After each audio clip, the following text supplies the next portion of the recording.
कक्षा 10 भारत संसाधन व उपयोग, जो कि भूगोल का 10वीं के विद्यार्थियों के लिए महत्वपूर्ण पाठ होगा।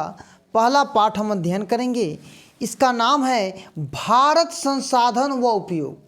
तो जैसा कि आप जानते हैं, हम भारत में रहते हैं और हमारे देश का नाम भी भारत है। तो वो कह रहा है संसाधन। तो संसाधन क्या है? तो आप अपने जीवन में जितना भी वस्तु का उपयोग करते हैं, जो भी वस्तु है आपको ज्ञात है, तो वो क्या है? संसाधन है, जो मानवीय आवश्यकताओं को ही पूर्ति करता है। तो यहाँ कह रहा है संसाधन भौतिक और जैविक दोनों हो सकते हैं, जहाँ तक एक और भूमि, मृदा, जल, खनिज जैसे भौतिक पदार्थ मानवीय आकांक्षाओं की पूर्ति में सहायक संसाधन बन जाते हैं। आप जानते हैं, मानव की जो भी ज़रूरत होती है उसकी अगर पूरी करती है वो, तो क्या होती है? भौतिक है। आपसे पूछा जा सकता है कि भौतिक कौन कौन से हैं, तो आप कहिएगा भूमि, मृदा, जल, खनिज, ये क्या हैं? भौतिक हैं। आगे कह रहा है कि वही दूसरी ओर जैविक पदार्थ जैसे वनस्पति, वन्य जीव, जलीय जीव, मानवीय जीवन और सुखमय बनाने में पीछे नहीं है। तो मानव क्या है? अपने आप को सुखी बनाने के लिए संसाधनों का उपयोग करता है, और हम भी संसाधन का उपयोग ही करते हैं, दोहन करते हैं। हम अपने प्राकृतिक को कुछ देते नहीं हैं, ना हम कुछ बढ़ा सकते हैं और ना हम कुछ घटा सकते हैं। लेकिन आज की परिस्थिति में ऐसा संभव नहीं है। उपयुक्त भौतिक व जैविक पदार्थ तकनीक के सहारे से जीवन उपयोगी हो पाते हैं। आदि काल से ही अरण्यों में वनस्पति व वन्य जीवन उपलब्ध थे। जैसा कि आप जानते हैं, आदि मानव कहाँ रहते थे? तो कंदराओं में रहते थे, और वह क्या करते थे? वनस्पति खाते थे। जलाशय व सागरों में जलीय जीव लाखों वर्षों पूर्व से विचरते हैं। जलाशय जो देख रहे हैं आप, नदी, पोखरा, समुद्र, ये सब क्या है? जलाशय के एक अंग है। सदियों से कोयला, पेट्रोलियम व अन्य खनिज पृथ्वी के गर्भ में पड़ा हुआ था। जैसा कि आप जानते हैं कि कोयला, पेट्रोलियम, ये सब क्या था? तो पृथ्वी के गर्भ में, मतलब अंदर में है। किंतु उस समय के आदि जो मानव थे, उनको यह ज्ञात नहीं था कि किस प्रकार से इसका हम क्या करें? दोहन करें या उपयोग करें। धीरे धीरे जनसंख्या व आवश्यकताओं में वृद्धि होती है। इस वृद्धि से मानव के ज्ञान अर्जन में, दर में और त्वरित वृद्धि होती है। इतना ही नहीं, आदि मानव तकनीक को पाकर ज्ञानी मानव बन गया, और पर्यावरण में उपलब्ध पदार्थों का जनप्रिय तकनीक के सहारे से जीवन के सुखमय बनाने के लिए मानव सक्षम बन गया। जैसा कि आप जानते हैं, कोई भी तत्व या पदार्थ या संसाधन कब बनते हैं? जब हम उसका उपयोग करते हैं। तो पहले तो लोगों को ये सब पता नहीं था, लेकिन बाद में जब आवश्यकता पड़ी तो उस सब का उपयोग हम करते हैं। तो वो सब क्या है? संसाधन है। जब पर्यावरण में मानव द्वारा जनप्रिय तकनीकों का प्रयोग हुआ, तब सभ्यता विकसित हुई। आज हमारा जो रूप है वो सभ्यता का सबसे अच्छा रूप है। अतः मानवीय जीवन निर्वहन के तौर तरीके, सांस्कृतिक संसाधनों की स्थिति को प्राप्त कर लेते हैं, और हम अपने तरीकों को बदल रहे हैं और संस्कृति की स्थिति को भी प्राप्त कर रहे हैं और उन्नत होते जा रहे हैं। अतः संसाधन का अर्थ बहुत ही व्यापक है, जहाँ प्रसिद्ध भूगोलविद जैमरमैन का कथन उल्लेख है, संसाधन होते नहीं बनते हैं। वाकई में संसाधन होते नहीं हैं, बनते हैं। आपको आवश्यकता है तो क्या आपने पंखा बनाया, आपको आवश्यकता हुआ मोबाइल बनाया, आपने टेक्नोलॉजी बनाई, ये सब आपकी आवश्यकता के लिए, ये सब संसाधन है, आपने बनाया है अपने लिए। वर्तमान परिवेश में सेवा को भी संसाधन माना गया है। कोई गायक या कवि, चित्रकार अपने क्रियाकलापों से अगर धन का अर्जन करता है, अगर कोई मास्टर कोई भी व्यक्ति अगर कोई भी चीज़ को बेचता है और उससे पैसा अर्जन करता है, तो वो क्या है? उसके लिए संसाधन है। यहाँ पर आप देखिए, एक ग्राफ दिया गया है। यहाँ पर पर्यावरण है, मानव है, संस्था है, प्रौद्योगिकी है। तो टेक्नोलॉजी का उपयोग किया जाता है। संसाधन कहलाते हैं कवि का कविता रचना, चित्रकार की चित्रकारी, गायक की गायकी संसाधन है। दुनिया में हम पहले भी बताए हैं और यहाँ पर ग्राफ में भी दिखाया जा रहा है। सच तो यह है कि मानव स्वयं भी संसाधन है, क्योंकि मानव उपयोग करता है, संसाधन बनाता है और उपयोग करता है। तो मानव भी एक क्या है, संसाधन है, क्योंकि इसके पास ज्ञान है। और सबसे ज़्यादा बुद्धिमान इस धरती पर कौन है, तो मनुष्य है, जिसके सहारे वह किसी भी वस्तु को उपयोग बना सकता है। अतः यह धारणा भ्रामक है कि संसाधन एक प्राकृतिक उपहार है। नहीं, यह प्राकृतिक उपहार नहीं है। आपको पता है इसलिए आपके लिए वो संसाधन है, जिसको वो नहीं पता है वो संसाधन उसके लिए नहीं है।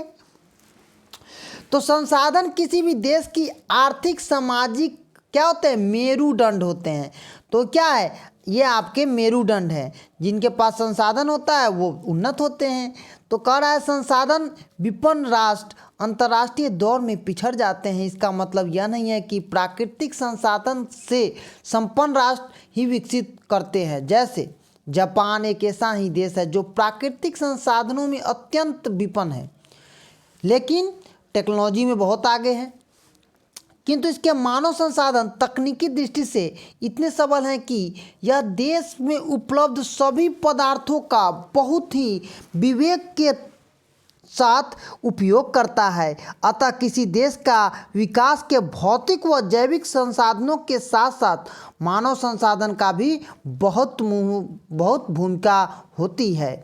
और विविध संसाधनों के मध्य मानव नियंत्रण की स्थिति में रहता है, जो पर्यावरण में उपलब्ध पदार्थ, प्रौद्योगिकी, तकनीक व संस्थाओं के बीच अंतः संबंध स्थापित करता है, जिसमें पर्यावरण के पदार्थ उपयोगी बन जाते हैं, जो कि आप यहाँ पर चित्र में देख रहे हैं।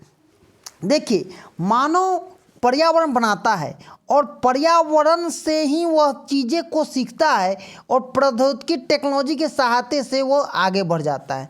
जैसे यहाँ पर आपको जापान का उदाहरण दिया, तो जापान एक छोटा सा देश है, लेकिन अपने बुद्धि और विवेक के चलते ही वह संसाधनों का इस प्रकार से उपयोग करता है कि वह क्या बन गया, एक संपन्न देश बन गया। यहाँ पर देखिए संसाधनों का वर्गीकरण किया गया है, मतलब बांटा गया है किस प्रकार संसाधन होते हैं।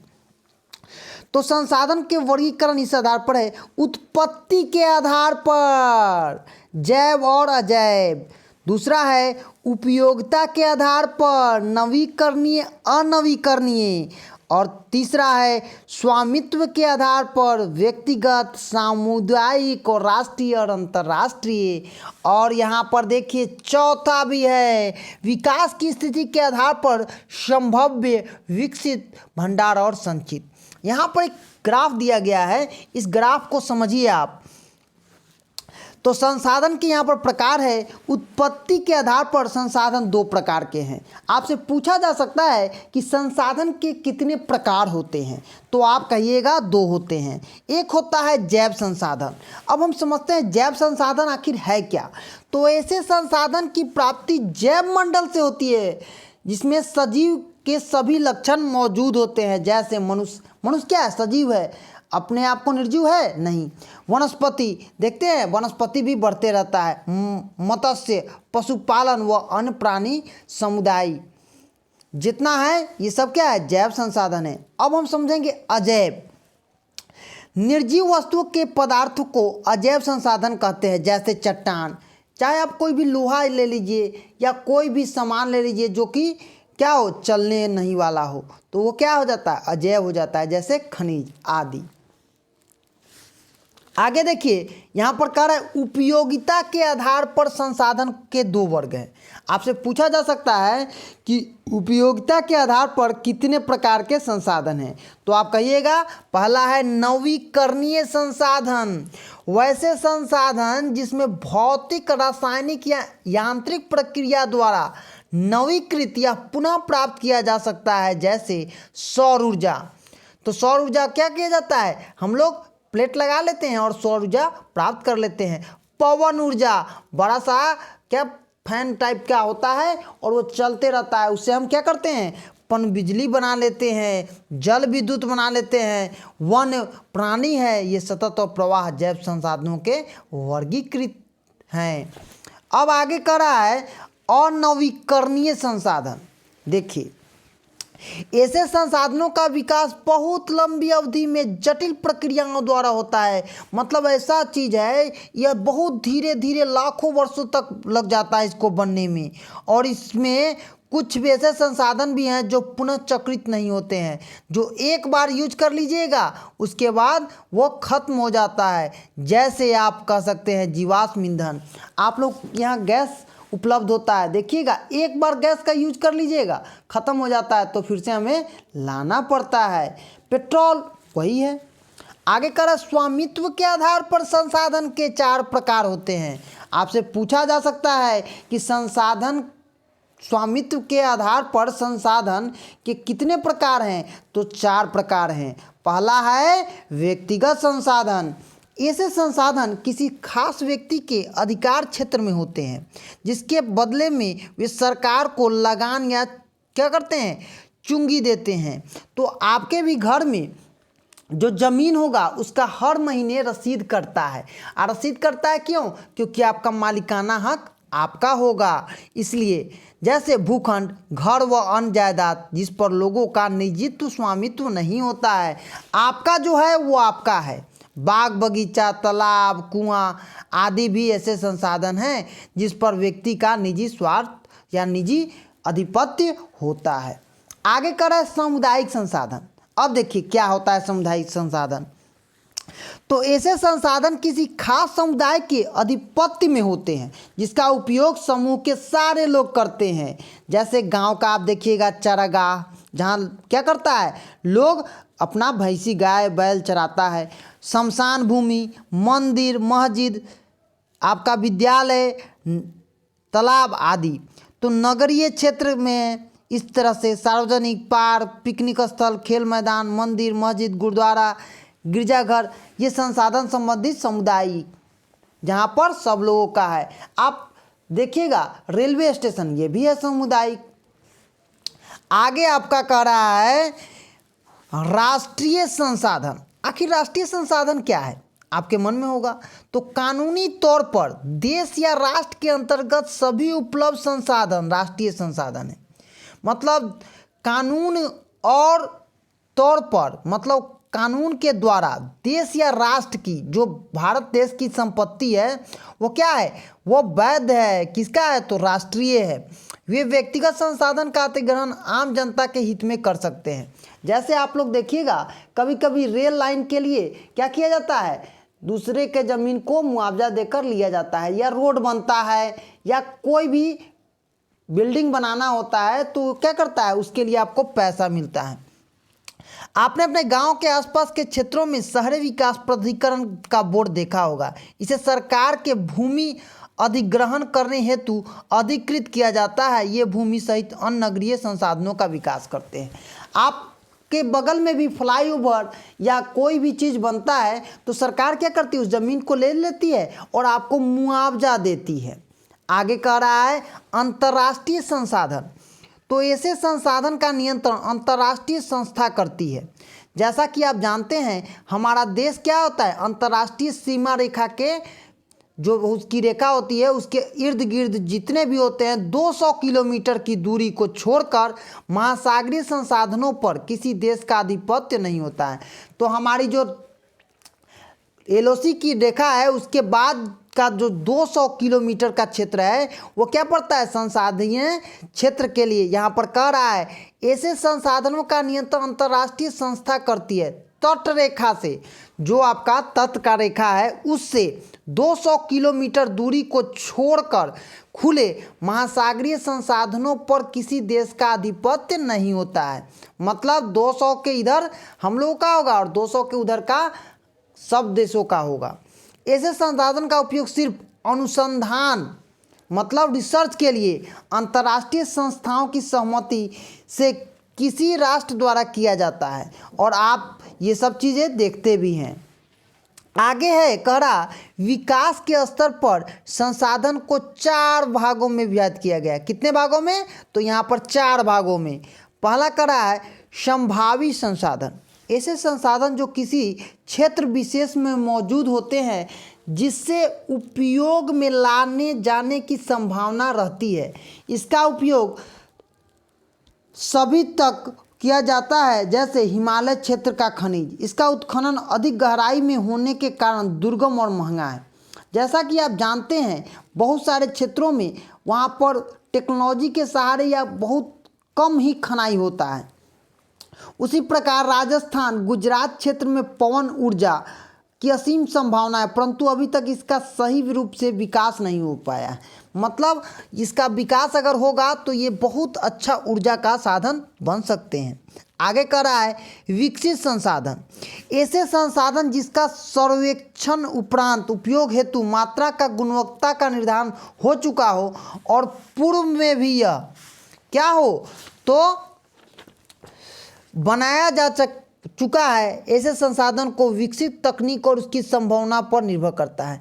जैसे बहुत सारे चीज़ है, जैसे आप जानते हैं, आप लोगों को पता होगा यूरेनियम बहुत पाया जाता है, लेकिन हम उसका अभी उपयोग नहीं कर पा रहे हैं।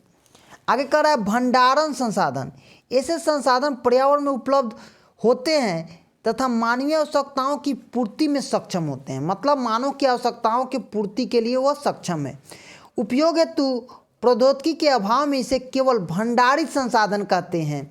आपसे पूछा जा सकता है कि भंडारित संसाधन कौन से हैं, तो जल, हाइड्रोजन, ऑक्सीजन, यौगिक, जिसमें ऊर्जा की उत्पादन की असीम क्षमता छिपी है, लेकिन यह किस प्रकार से इसका उपयोग किया जाए, इसकी तकनीक अभी हमारे पास नहीं है।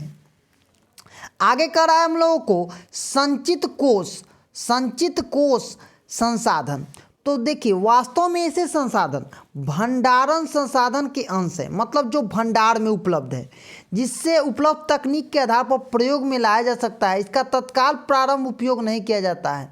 यह भविष्य की पूंजी है, जैसे नदी जल भविष्य में जल विद्युत उत्पादन करने में उपयुक्त हो सकता है। वर्तमान में इसका उपयोग अत्यंत ही सीमित हो रहा है। मतलब इसका जो उपयोग है बहुत कम हो रहा है। ऐसे संसाधन वन में या बांधों में जल के रूप में संचित है। जैसा कि आप जानते हैं, बिहार में बहुत बार बाढ़ आता है, लेकिन जल जो है, इससे भी हम ऊर्जा का उपयोग ले सकते हैं। आगे कर रहा है संसाधन नियोजन। आखिर संसाधन का किस प्रकार से हम खर्चा करें और किस प्रकार से उसको नियोजित रखें। तो कह रहा है संसाधनों का विवेकपूर्ण उपयोग ही संसाधन नियोजन है। देखिए, अगर कोई भी संसाधन है, जैसे आप देखिए पानी है, तो पानी को खुले छोड़ देते हैं तो पानी बर्बाद हो जाता है। उसी प्रकार से आपका बिजली है, बिजली को खुले छोड़ दीजिएगा तो क्या हो जाएगा, बिजली बर्बाद हो रहा है। तो जब उसका यूज हो तो उसको जलाइए, नहीं यूज है तो उसको बंद कीजिए। जैसे आप लोग टीवी देखते हैं, फैन चलाते हैं, ये सब क्या है, जब उपयोग हो तो कीजिए, नहीं उपयोग हो तो मत उसका उपयोग करना चाहिए। तो कह रहा है वर्तमान परिवेश में संसाधनों का विवेकपूर्ण उपयोग हमारे सामने बहुत बड़ी चुनौती है। संसाधनों के विवेकपूर्ण दोहन हेतु सर्वमान्य नीतियों को तैयार करना होगा और उसकी प्राथमिकता देनी होगी। संसाधन नियोजन किसी भी राष्ट्र के विकास के लिए आवश्यक है। भारत जैसे देश के लिए तो यह परिहार्य है, जहां संसाधन की उपलब्धता में अत्यधिक विविधता के साथ साथ संघनत जनसंख्या है। यहाँ पर ऐसे प्रदेश है जो संसाधन संपन्न हैं, कई ऐसे भी प्रदेश हैं जो संसाधन की दृष्टि से काफ़ी गरीब है। कुछ ऐसे भी प्रदेश है जहाँ एक ही प्रकार के संसाधन की प्रचुर भंडार है और अन्य दूसरे संसाधन में वह गरीब है, जैसे झारखंड, मध्य प्रदेश, छत्तीसगढ़ आदि ऐसे प्रदेश है जहाँ खनिज कोयला का प्रचुर भंडार है। इसी प्रकार बिहार भी चूना पत्थर पराइट जैसे खनिजों से धनी है। अरुणाचल प्रदेश में जल संसाधन प्रचुर मात्रा में उपलब्ध है, परंतु यह इसका उपयोग हम नहीं कर पा रहे हैं। राजस्थान में सौर ऊर्जा है, लेकिन इसका भी हम उपयोग नहीं कर पा रहे हैं। पवन ऊर्जा प्रचुर मात्रा में है, लेकिन जल संसाधन की दृष्टि से यह निर्धन है। भारत के अत्यंत लद्दाख जैसे क्षेत्र है जो शीत मरुस्थल के रूप में भी जाने जाते हैं। आपसे पूछा जा सकता है कि शीत मरुस्थल का क्षेत्र कौन सा है, तो लद्दाख। भागों में लगभग अलग थलग हो गया है, लेकिन हमारा यह प्रदेश सांस्कृतिक विरासत में धनी है। जैसा कि आप जानते हैं भारत विविधताओं का देश है। यहाँ पर बहुविधि धर्म के लोग रहते हैं और उनकी सांस्कृतिक, सामाजिक, आर्थिक, राजनीतिक सब स्थिति क्या है, अलग है।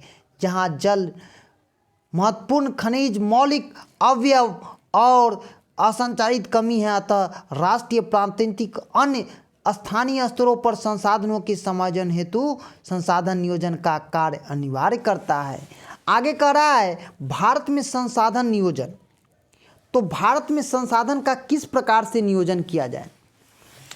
तो संसाधन नियोजन एक जटिल प्रक्रिया है। जैसा कि आप सभी जानते हैं, तो संसाधन का अगर उपयोग अच्छे ढंग से किया जाएगा तो हम संसाधन को बचा सकते हैं, अगले पीढ़ी को कुछ दे सकते हैं।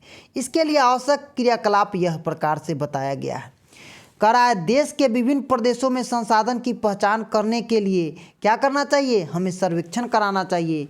सर्वेक्षण उपरांत मानचित्र तैयार करना चाहिए और संसाधन के गुणात्मकता, उनकी मात्रा का मापन, आकलन सब करना चाहिए।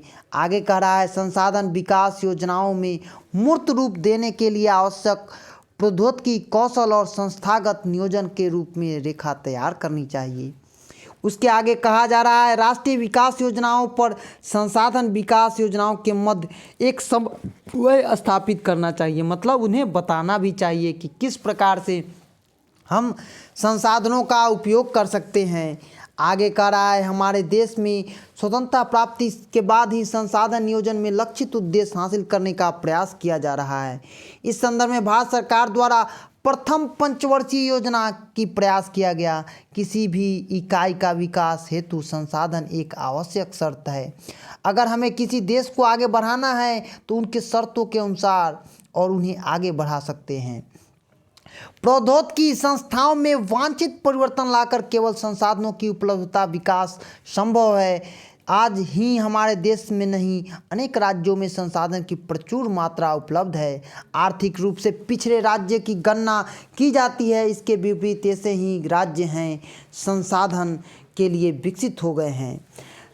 आगे है हमारा कह रहा संसाधन के संरक्षण। तो देखिए संसाधन का हम किस प्रकार से संरक्षण करते हैं। सभ्यता व संस्कृति के विकास में संसाधन की अहम भूमिका है, किंतु संसाधनों का अविवेकपूर्ण, अगर संसाधन का विवेकपूर्ण उपयोग किया जाएगा तो क्या होगा, संसाधन बचेगा। कोई भी संसाधन है उसका उपयोग बहुत जरूरी हो तभी करें, नहीं तो नहीं करना चाहिए। करा अति उपयोग विधि प्रकार से सामाजिक, आर्थिक, सांस्कृतिक और पर्यावरण समस्याएं को जन्म देती है। जैसा कि आप जान रहे हैं आजकल मौसम परिवर्तन, ग्लोबल वार्मिंग, ऐसी समस्याएं हमारे सामने उत्पन्न हो गई हैं और ओजोन लेयर में भी इसी कारण से छेद हो गया है। प्राचीन काल में संसाधनों का संरक्षण समाज सुधारक नेताओं, चिंतकों और पर्यावरणविदों के द्वारा चिंतनीय ज्वलित विषय रहा है। इस संदर्भ में महान दार्शनिक व चिंतक महात्मा गांधी ने कहा था, हमारे पास पेट भरने के लिए बहुत कुछ है लेकिन पेट भरने के लिए नहीं। मेधा पाटेकर का नर्मदा बचाओ अभियान, सुंदरलाल बहुगुणा का चिपको आंदोलन व संदीप पांडे द्वारा वर्षा जल संरक्षण पर कृषि भूमि का विस्तार संसाधन संरक्षण की दिशा में अत्यंत सराहनीय कदम है। ये लोग बताए कि किस तरह से हमको नदी बचाना है, किस तरह से हमको पेड़ पौधा को बचाना है और भारत के हर नागरिक को, हमारे हर देश के बच्चों को, बूढ़ों को, सब लोगों को मिलजुल कर इस पर्यावरण को बचाने में सहयोग करना चाहिए। गांधी जी जैसे चिंतकों का मानना है कि मानव का स्वार्थ और लालची प्रवृत्ति तथा आधुनिक तकनीक के शोषणात्मक क्रियात्मक संसाधन की तीव्रतम ह्रास के लिए ही मजबूर कर देता है। गांधी जी मशीन द्वारा उत्पन्नता के घोर विरोधी थे। वह कहते थे कि मशीन क्या करेगा, लोगों को बेरोजगार बना देगा। आज भी आप देख रहे हैं मशीन के चलते लोग बहुत ज़्यादा बेरोजगार हो गए हैं। श्रमिकों में कार्य क्षमता के विकास में वृद्धि होगी और संसाधनों के दोहन पर भी विराम लग जाएगा। आगे कहा जा रहा है संसाधनों के संरक्षण हेतु अंतर्राष्ट्रीय स्तर पर अनेक सम्मेलन हुए। सर्वप्रथम 1968 में क्लब ऑफ रोम ने इसकी वकालत की। और अगर आपसे पूछा जा सकता है कि सबसे पहले किसने कहा था, तो आप कहिए क्लब ऑफ रोम ने इसकी वकालत की थी कि संसाधन को क्या करना चाहिए, बचाना चाहिए। 1974 में शुमशेर की पुस्तक स्लम इज़ ब्यूटीफुल में इससे संबंधित गांधी जी के विचार को प्रकाशित हुए। ब्रॉकलैंड आयोग द्वारा प्रस्तुत 1987 का प्रतिवेदन भी संसाधन संरक्षण के संबंध में विश्व जगत की दृष्टि खोलने में कारगर हुई। इसमें सतत विकास की संकल्पना के साथ साथ संसाधन संरक्षण पर भी बल दी गई। इसी रिपोर्ट के बाद हमारा साझा भविष्य शीर्षक से एक दस्तावेज प्रकाशित किया गया जिसका नाम था रियो डी जेनेरो ब्राज़ील 1992 आयोजित विश्व सम्मेलन भी इस संदर्भ में एक सुनियोजित प्रयास था। पुनः 1997 ईस्वी में न्यूयॉर्क में द्वितीय विश्व युद्ध सम्मेलन में तथा 2002 में जोहान्सबर्ग में आयोजित तृतीय पृथ्वी सम्मेलन संसाधन संरक्षण की दिशा में विश्व स्तरीय सराहनीय प्रयास है। और हमें अपने देश के बचाने के लिए, इस संसाधन के बचाने के लिए क्या करना चाहिए, पृथ्वी सम्मेलन में भाग लिया। आगे कह रहा है सतत विकास की अवधारणा। आखिर ये सतत विकास क्या है, तो इसको हम समझेंगे। कहा जा रहा है संसाधन मनुष्य के जीविका का आधार है। देखिए, मानव किस पर जी रहा है, तो संसाधन पर। जीवन की गुणवत्ता बनाए रखने के लिए संसाधन का सतत विकास की अवधारणा आवश्यक है। संसाधन प्राकृतिक प्रदत्त उपहार है। संसाधन क्या है, आपको भगवान ने दिया है और उसका उपयोग आप ही करते हैं की अवधारणा के कारण मानव ने इसका अंधाधुंध दोहन किया, जिसका कारण आज यह समस्या हम सबों के बीच उत्पन्न हो गई है। और यह समस्या आज भी बहुत ही खराब हो रही है।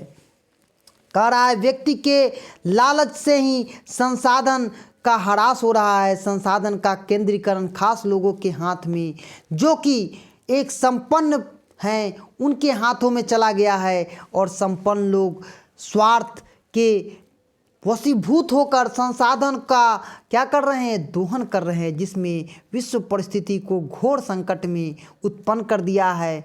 इसका सबसे बड़ा कारण है भूमंडलीय तापमान बढ़ रहा है।